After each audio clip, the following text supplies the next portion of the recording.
Good morning, students. This is Radha. I am from MBA department. Today, I would like to discuss about labor welfare legislation. Okay, labor welfare legislation. First of all, we have to discussing about what is labor welfare and what is legislation. So, what is labor welfare? So, the labor welfare.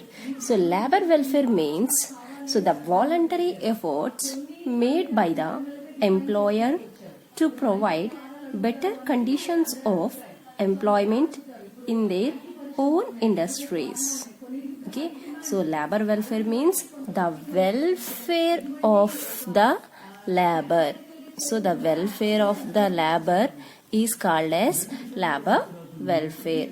So labor welfare means the voluntary effort means. So the voluntary efforts made by the employer. So employer who is an employer and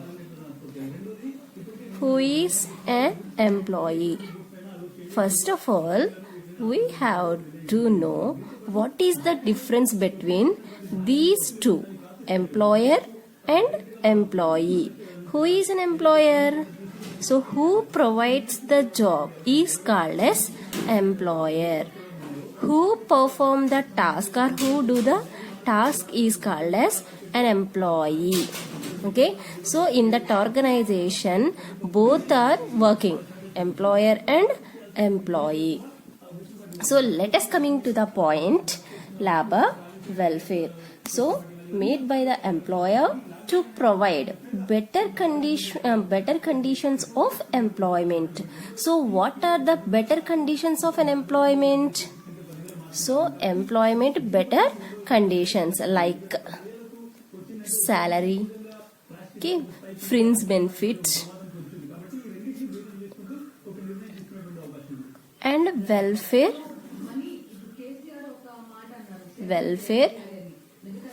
facilities. So salary. So each and every employer he has to providing basic salary to the employees. And next, fringe benefits. So fringe benefits means welfare facilities like food, shelter and clothes, like transportation facilities and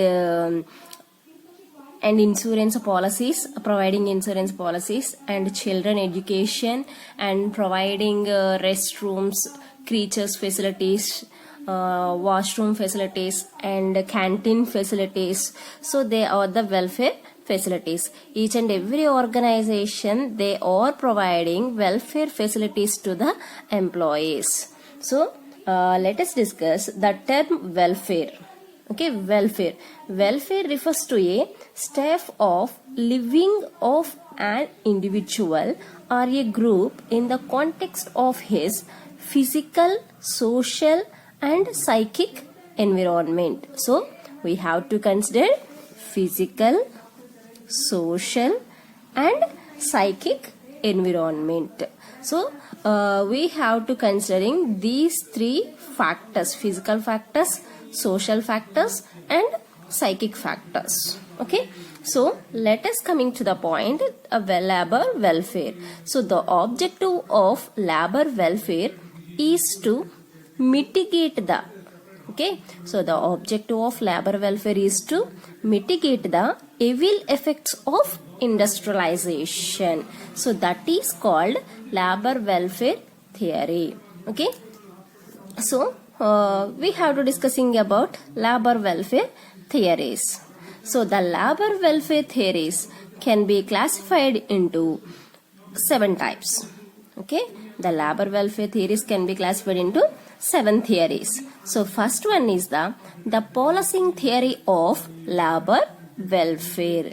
So the policing theory of labor welfare, and second one is the religion theory, and third one is the philanthropic theory, and next one paternalistic theory, and next one placating theory, and public relations theory, and last one, functional theory.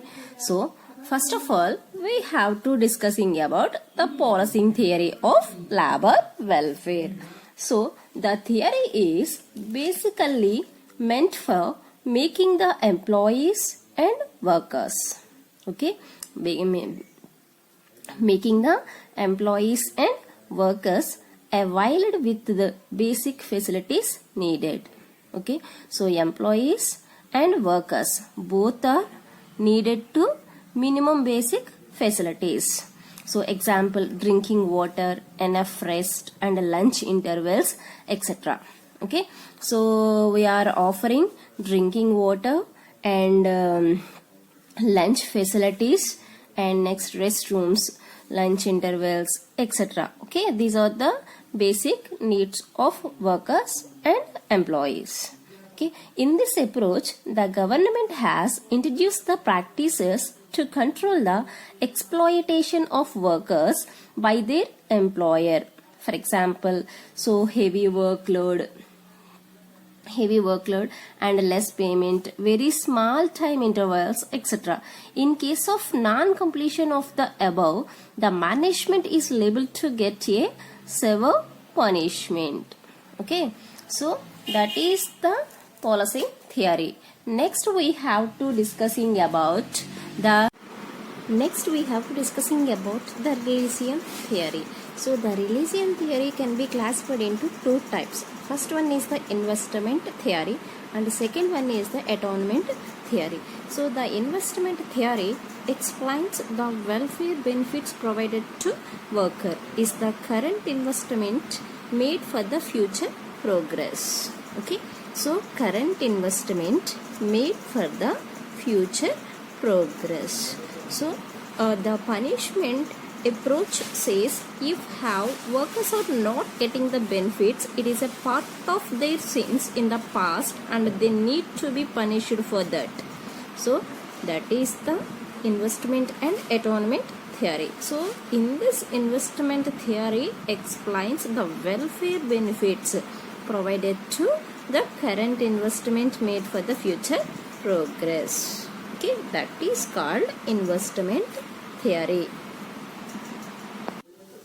Next we have to discussing about atonement theory.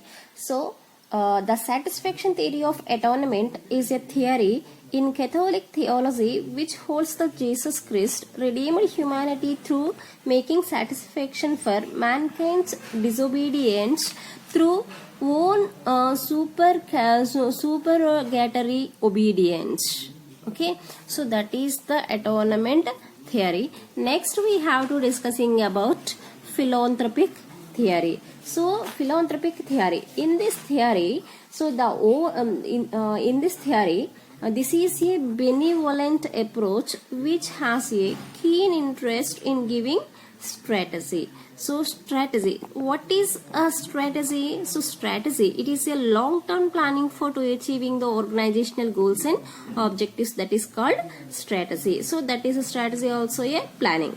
Okay, this is a benevolent approach which has a keen interest in giving strategy. Provisions for good conditions of workday care facilities for children. So each and every organization they are providing care facilities for children's, canteen and washing facilities in regard to the employee, rehabilitation of disabled people, working boys or girls hostel facilities, donations to NGOs, rewards to the educational institutions, etc. So in this theory, so they are providing canteen facilities and washing facilities to the employees. Okay, so working boys or girls hostel facilities, so donations to NGO, rewards to the educational institutions, etc.